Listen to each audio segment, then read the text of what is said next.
Muy buenas noches y muchas gracias por permitirnos, como cada semana, entrar a tus hogares y poder conocer la historia de un hombre, la historia de una mujer, la historia de un edificio, puede ser de una ciudad. En esta ocasión vamos tras la historia del abogado Marcos Alejandro Celis Quintal. Buenas noches, Marcos. Muchísimas gracias por permitirnos. Qué bueno que pues aquí los televidentes pueden conocer tu historia, ir tras tu historia, y te agradecemos que pues hayas venido esta noche. ¿Qué tal, qué noche más agradable, verdad? Está el Muchas gracias, Mari Carmen, te agradezco muchísimo esta oportunidad de dirigirnos a tu importante teleauditorio que realmente está generando un cambio en la televisión, un cambio de generar esa parte de la gente, de lo que pasa en nuestra sociedad que muchas veces no conocemos. Así es, y también conocer la parte humana de hombres y mujeres, en tu caso, la parte humana de un hombre que pues preside hoy por hoy uno de los poderes del gobierno del estado de Yucatán. Porque todos sabemos, y como ustedes recordarán, pues todo gobierno tiene tres poderes: ¿sí? El legislativo, el ejecutivo y el judicial. Pues aquí está con nosotros un profesionista, un yucateco, que vamos a conocer su parte humana hoy, ¿verdad? Vas a poderle platicar aquí al teleauditorio, pues que quién es Marcos Celis. No solamente es el que preside, pues es el profesionista que preside el poder judicial en el estado de Yucatán. Marcos, ¿cómo inicias en tus estudios? Y desde luego, ¿por qué derecho? ¿Por qué abogacía? Bueno, esa es una pregunta interesantísima, porque a mí me parece que estuve como una especie de predestinado a ser abogado desde que nací. Cuando yo estaba muy chavo, me acuerdo perfectamente que yo tenía dos opciones en la vida: ser ingeniero petroquímico. Me llevaba mucho pues, las cuestiones de investigaciones y de ese tipo de situaciones. Sí. Petroquímico, y ser abogado. Y bueno, la verdad es que nunca hice mucho por ser ingeniero petroquímico. Cuando se da la oportunidad de cursar el tercer año de prepa y escoger la especialidad como era antes, pues automáticamente me fui a las especialidades sociales, y con eso yo había tomado la decisión, no tenía otra opción. Claro. Iba a estudiar Derecho. Entonces me parece que es una cuestión que se dio de manera muy natural, como si yo lo hubiera tenido claro toda la vida. Bueno, pero uno no termina de entender qué es el derecho hasta que no lo estudia, hasta que no empieza a interesarse, a apasionarse, y uno no aprende a ser abogado hasta que no lo trabaja, hasta que no termina la carrera, y entonces es cuando se dan cuenta que el derecho puede ser una profesión apasionante, una profesión virtuosa, que independientemente de lo que se diga de la profesión jurídica, el derecho en sí, la abogacía es una profesión verdaderamente que puede generar muchos cambios en la vida para bien de las personas. Marcos, y tú inicias aquí en Yucatán, desde luego. ¿Tú naciste en Mérida o naciste en algún municipio del estado? No, yo nací en la ciudad de Mérida. Yo de broma digo que en el Bronx meridano, que yo vivía en la Francisco y Madero, donde algunos años antes había sido como una especie de zona donde había muchas bandas, delincuencia juvenil, etcétera. Afortunadamente, cuando a mí me toca ser adolescente y estudiar en la Federal 2, todas estas bandas y todo, o ya se habían ido a la cárcel, o ya habían crecido, se habían casado, y ya no eran banda, ya eran hombres. Y ya se había estabilizado la paz allá en la zona.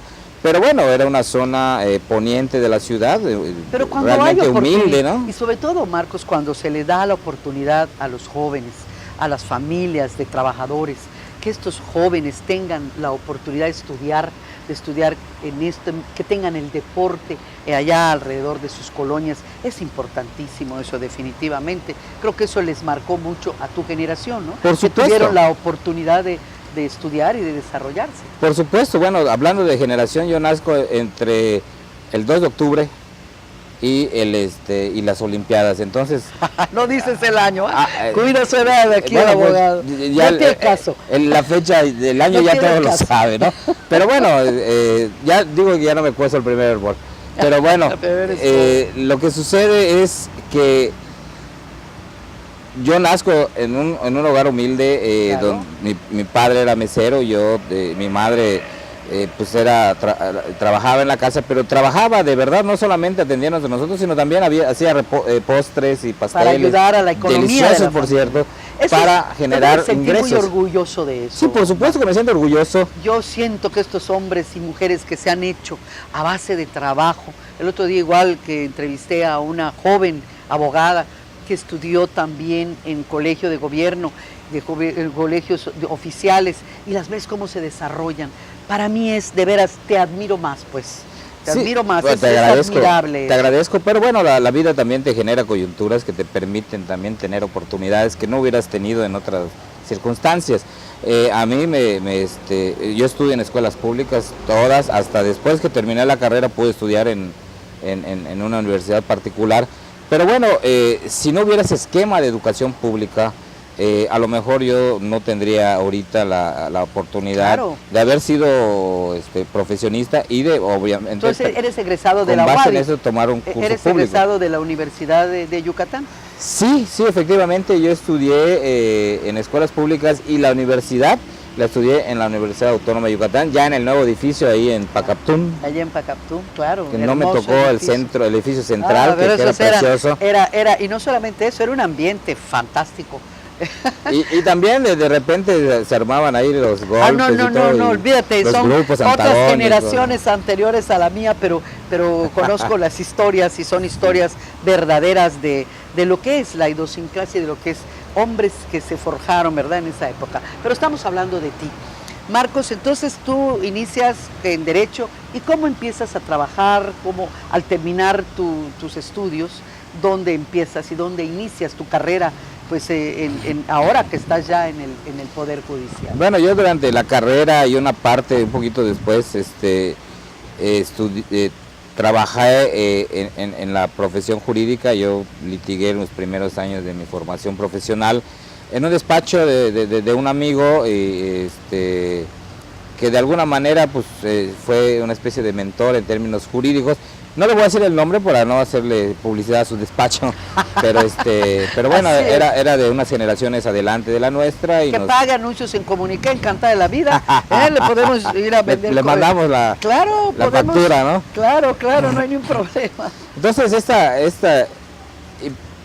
con ese bagaje ya de conocer lo que es la profesión jurídica, se coincide después de haber participado en una campaña política como pues de esas personas que tienen que ir a pegar pósters a los postes. Así empezaste que tenían que ir a tocar puertas y hablar y explicar, etcétera. Bueno, de esa manera, cuando termino mi carrera, se surge la oportunidad de México de ir a trabajar al Instituto Mexicano del Seguro Social. Con Eric Rubio, que había sido desde el 88, con quien un grupo de nuestra generación, abogados, estudiantes de la abogacía, habíamos empezado con estas inquietudes de servicio público. Pues mira, vamos a ir a unos anuncios ahora precisamente, ¿verdad? Porque son los que pagan el programa. Estamos en un hermoso lugar, en la Casa del Agua. Vean esta hermosura, un restaurante con exquisiteces, Marcos, ya las probaremos. Bueno, pues regresamos en unos segundos, no te vayas, tras la historia de Marcos Celis Quintal.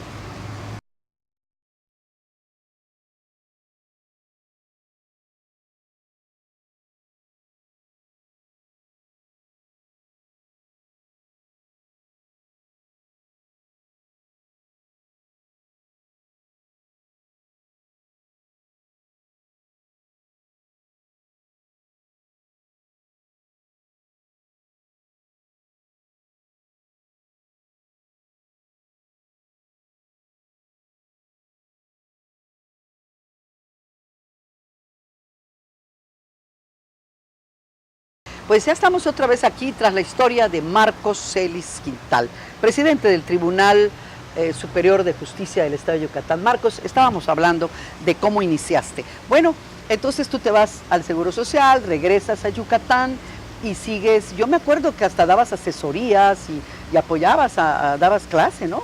Mi hija Montserrat, que es abogada, que también creo que contigo tuvo tratos, la apoyaste muchísimo para prepararla en algunas materias, recuerdo. Sí, efectivamente, la verdad es que pues, Fíjate que tuve yo el privilegio de trabajar en la Cámara de Diputados en el Congreso de la Unión, obviamente no como diputado, pero en el trabajo técnico, y eso fue muy formativo porque ahí tuve que conocer muchas materias, tuve que entrar a fondo al estudio de muchos temas jurídicos, como sucede siempre en el Congreso del Estado o en el Congreso de la Unión. Bueno, entonces en México tuve ese proceso de formación que me dio un gran bagaje en términos jurídicos, ¿no? Por eso te decía que cuando terminas la carrera y la empiezas a ejercer... Litigaste y después fuiste a algunos lugares, sí, algunas instituciones. Instituciones públicas, es cuando realmente empiezas a aprender y enamorarte verdaderamente del derecho, ¿no? Del derecho. Y bueno, en este bagaje, pues la inquietud de estar estudiando, de estar analizando, pues nos lleva a encontrarnos con la academia, y esto implicó que yo empezara a dar clases desde hace ya varios años, y bueno, después tuve la oportunidad de coordinar las maestrías en la Universidad Modelo, y posteriormente pues estudiar estudios profesionales. ¿Nunca dejan de estudiar los abogados? Después el doctorado, perdón. Los abogados siempre están estudiando, siempre están... Pues es un ideal del abogado, nunca dejar de estudiar, porque el derecho se va transformando todos los días, y todos los días hay que estarnos actualizando. Leyes, ¿no? Las leyes, las teorías, los conceptos, los criterios jurídicos de los propios jueces, magistrados, van transformándose día a día, y hay que estudiar diario, ¿no? Sí. Otra pregunta que te haría yo, pues como presidente del Tribunal Superior de Justicia, ¿qué relación llevan? Porque luego por ahí se dice que los poderes están manejados o están... ¿Qué respeto, qué relación hay entre el Poder Ejecutivo, el Poder Legislativo, con ustedes, el Poder Judicial? Mira, yo te quiero decir que hemos tenido, yo desde hace más de 10 años trabajo en el Poder Judicial. Primero, 10 años primero tienes, has hecho carrera entonces. Sí, fui coordinador precisamente dentro del ámbito académico, fui coordinador del Instituto de Capacitación en el Poder Judicial durante varios años, y después tuve que salir un tiempo por una encomienda y luego regresar al Poder Judicial ya como magistrado. Y quiero decirte que hemos tenido de todo, ha habido situaciones de diferencias, de cuestiones ríspidas con el Poder Ejecutivo, con el mismo Poder Legislativo, durante un tiempo que llevó a que se intente enjuiciar políticamente a varios magistrados, sí, y que ellos tuvieran que defenderse a través de controversias políticas, amparos, controversias constitucionales, etcétera, que finalmente se tuvo que respetar la independencia del Poder Judicial. Hay ese respeto, ¿verdad? Y bueno, con esa experiencia me toca a mí ahora ser magistrado en esta nueva etapa del Poder Judicial, y ahora también presidente de los órganos colegiados que gobiernan el Poder Judicial. Y bueno, yo te puedo decir de mi experiencia como magistrado, como presidente, que ha habido una relación de coordinación. De coordinación. Y sí te puedo decir que ha habido respeto más pleno. No de sumisión. Nunca. Eso es lo que me gustaría que aclaren, ¿verdad? Porque luego dicen, no, es que, mira, es que no. Qué bueno que tú lo estás... Los jueces y magistrados toman sus decisiones en función de lo que las partes le aportan. Correcto. Ahora tenemos expedientes escritos, ya estamos empezando con los expedientes orales, pero lo que verbalmente o por escrito le aportan las partes es lo que es la base de nuestras decisiones. Por supuesto que somos humanos, podemos fallar, pero yo sí te quiero reiterar y te quiero confirmar absolutamente que los poderes han sido muy respetuosos de nuestras decisiones. Por supuesto que a veces son incómodas para el que pierde, para unos, bueno, es normal cuando hay un conflicto y que alguien lo tiene que resolver, a veces alguna de las partes está de acuerdo y la otra no. La otra no. Y la autonomía de los jueces también, ¿verdad? Entiendo que son totalmente autónomos los jueces. Sí, sus decisiones son plenamente respetadas por parte de la estructura judicial, y bueno, por fuera también hemos visto que ha habido ese respeto. Ahora sí, yo sí quiero decirte que esta autonomía también se ha visto fortalecida con el cambio estructural que se ha dado en el Poder Judicial, a través de una reforma constitucional que se dio en 2010. Se dieron una serie de situaciones como la creación del Consejo de la Judicatura para que los jueces se dediquen solo a juzgar y ya no vean nada administrativo. Ajá. Un procedimiento para ratificar y para nombrar magistrados plenamente descrito en la Constitución, con las reglas muy claras, la incorporación de los tribunales administrativos al Poder Judicial, la independencia financiera del Poder Judicial, que ahora tiene cuando menos un 2% garantizado cada año. Eso ha generado una estructura que blinda al Poder Judicial y le permite ser más fuerte, pero por supuesto más autónomo. El mismo Tribunal Constitucional, que ahora es el órgano que se encarga de cuidar que la Constitución local se respete, es una forma de, ya no solamente se garantiza la independencia del Poder Judicial, sino que además el Poder Judicial pueda participar activamente en el sistema de equilibrios entre los poderes, ¿no? Que es como el gran árbitro estatal hoy día. No, pues qué bueno que tenemos esa certidumbre los yucatecos de saber que hay leyes y que se están aplicando. Otra pregunta, rezagos. Los rezagos en los expedientes, aunque ahora ya ayuda mucho las computadoras, ¿verdad? Sí, Yo me acuerdo que aquellas oficinas antiguas era tremendo, los expedientes eran kilométricos, ¿verdad? No, sí. Te ha de haber tocado. Tapaba. ¿Cómo está el rezago en cuestión de expedientes? Bueno, Porque de eso se ha quejado también un poco la gente, Marcos, de que tarda mucho un juicio mercantil. Fíjate que civil. las cargas de trabajo son abrumadoras y bueno, a veces humanamente es imposible ser tan rápidos como quisiéramos. Pero además el diseño de los procedimientos permite que las pruebas y todo el procedimiento sea de manera diferida y va generando la posibilidad de que lo que hoy no se pudo hacer se haga mañana. Correcto. O se haga en 3 meses, o haga en 6 meses, o haga en 1 año.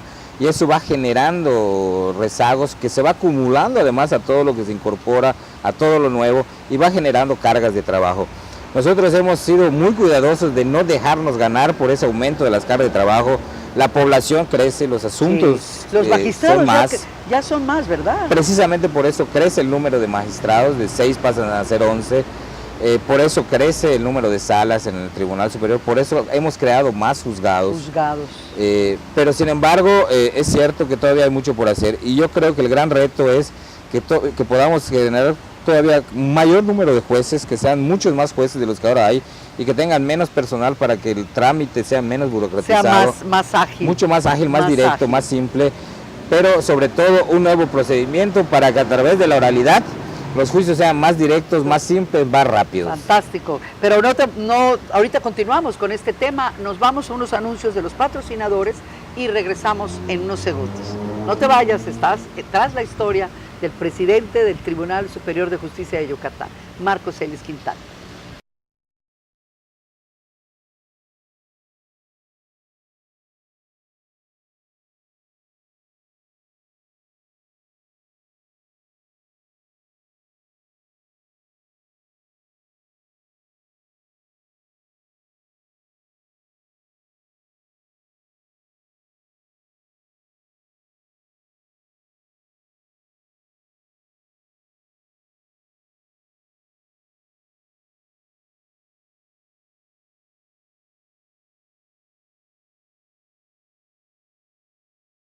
Bueno, pues ya estamos otra vez aquí tras la historia de Marcos Celis.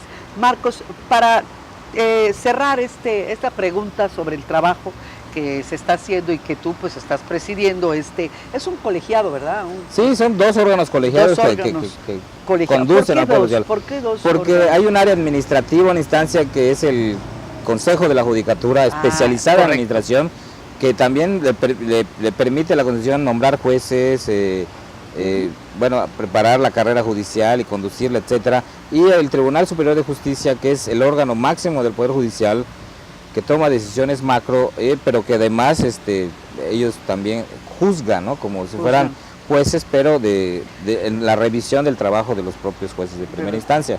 Marcos, y también sabemos que hay juzgados en el interior del estado. ¿En qué lugares tenemos? Sí, fíjate que juzgados. Hasta 2006 habían juzgados en 3 ciudades de Yucatán. En Mérida, por razones obvias, la capital, en Tecash y en Valladolid. Ajá. Pero bueno, eso no podía llamarse su justicia cercana, ¿no? Inclusive hasta podía haber estado violando el artículo 17 de la Constitución, que establece que la justicia tiene que ser cercana. Pero ha crecido mucho la población y de ahora, 2007 para acá ha crecido, y ya cuando menos en 10 ciudades nuevas han generado juzgados. y eso tiende a crecer. Cada día tendremos juzgados en más zonas del interior de Yucatán. Ya Pues tenemos 10 juzgados ya. en Progreso, ya tenemos Ajá. juzgados en Humán, en Canacín, Qué bueno. en Motul, en Izamal, en Ticul, en Tizimín, y en otro lugar, aparte de los que ya hay en Valladolid, Tecash. y Fíjate, Mérida. eso no lo sabíamos, yo al menos no lo sabía, que había Sí. en tantas ciudades ya, qué bueno. en Sí, a tantos partir de 2007 municipios. empezó un proceso de expansión del Poder Judicial hacia el interior del Estado. Y fíjate que eso es interesante, porque eso también nos compromete en materia administrativa.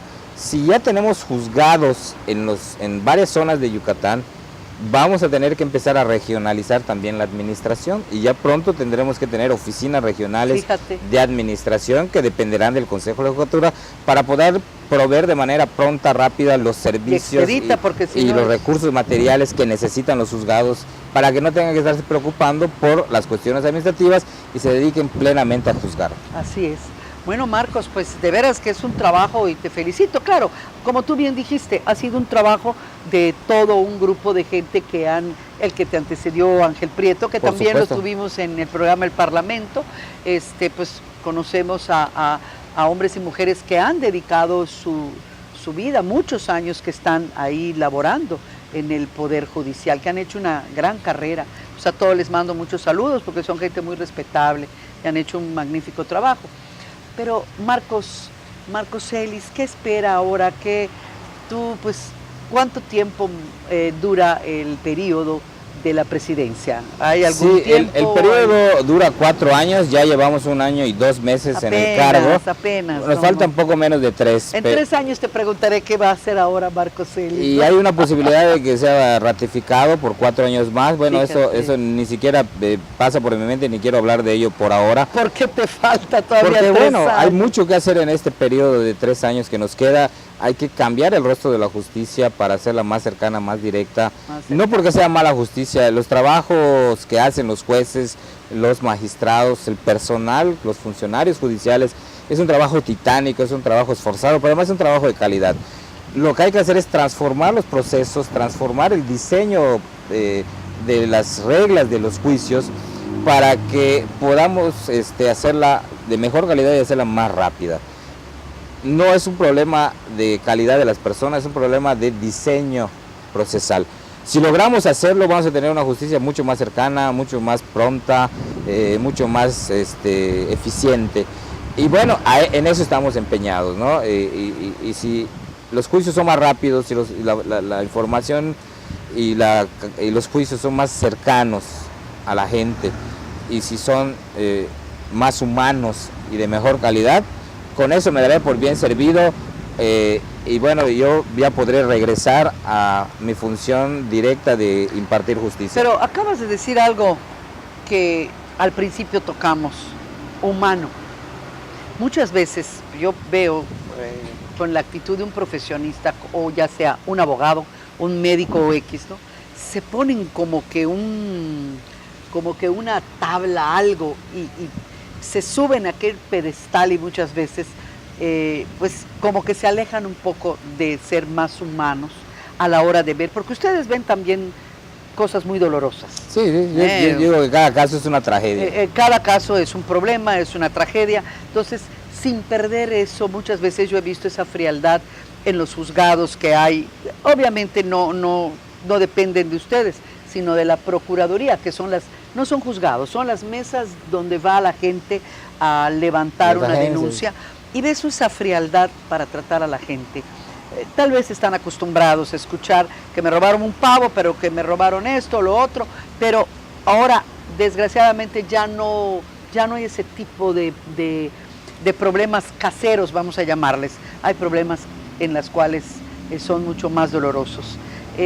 Y esto es muy bueno, que ustedes tengan esa humanidad sin perder, ¿no?, ese sentir humano, Marcos. Pues sí, porque finalmente nosotros somos parte de una sociedad, y cualquiera de nosotros puede estar siempre inmerso en una situación, en un problema, y siempre vamos a esperar que el trato que nos den, vamos a esperar que la justicia que se nos aplique sea una justicia que llene nuestras expectativas como ciudadanos. Y bueno, si nos ponemos en ese lugar, en ese papel, bueno, pues entonces tenemos que hacer todo para que la justicia sea satisfactoria para el ciudadano. Para todos. ¿Y qué relación hay con los colegios de abogados, con los colegios de notarios, con los colegios de esas organizaciones?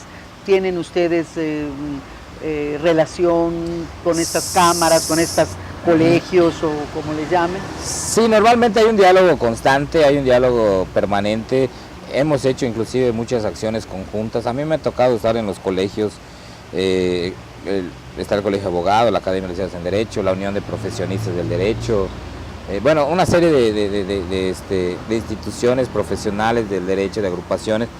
Y bueno, hemos tenido mucha colaboración, yo he estado muy pendiente de ellos, los magistrados siempre están en comunicación con ellos, los propios jueces, los miembros del Poder Judicial, inclusive son miembros de las organizaciones. De algunas de estas organizaciones. Entonces, siempre hay un intercambio, y sobre todo con las instituciones académicas, ¿no? Universidades, sobre todo facultades de Derecho, sobre todo en esta etapa de cambio, es indispensable estar en una comunicación directa. Y bueno, pues ahí en eso estamos, ese diálogo siempre ha habido y ahora yo puedo decir que inclusive hemos podido incrementarlo. Qué bueno, Marcos, pues te agradezco muchísimo. Como siempre en televisión el tiempo se acaba, el tiempo es oro y además pues nuestro tiempo se terminó. Y tras la historia de Marcos, te agradezco que hayas venido a poder platicarle a la sociedad pues en muy poquito tiempo, porque es un gran trabajo el que ustedes están realizando y pues tendremos oportunidad de volverles a invitar y de que estés aquí para poder seguir contando la historia de cómo se está haciendo la historia también del Tribunal Superior de Justicia del Estado, que todos han colaborado de alguna manera, los que te han pues antecedido, ¿no?, en el cargo. Que esa es la parte importante, ¿no?, que podamos aportar nuestra gran manera para construir una historia de un poder judicial, una historia de una justicia que cada día responda mejor a lo que la gente está pidiendo, ¿no? Pues ya lo escucharon, la historia del abogado Marcos Alejandro Celis Quintal, presidente del Tribunal Superior de Justicia, preside uno de los poderes del gobierno de Yucatán. Muchas gracias, muy buenas noches y no te pierdas la próxima semana, tendremos otra historia, estaremos tras la historia de alguien muy importante también. Muchísimas gracias, Marcos. Gracias, Mari Carmen, por este privilegio. Hasta siempre, que estés bien. Buenas noches.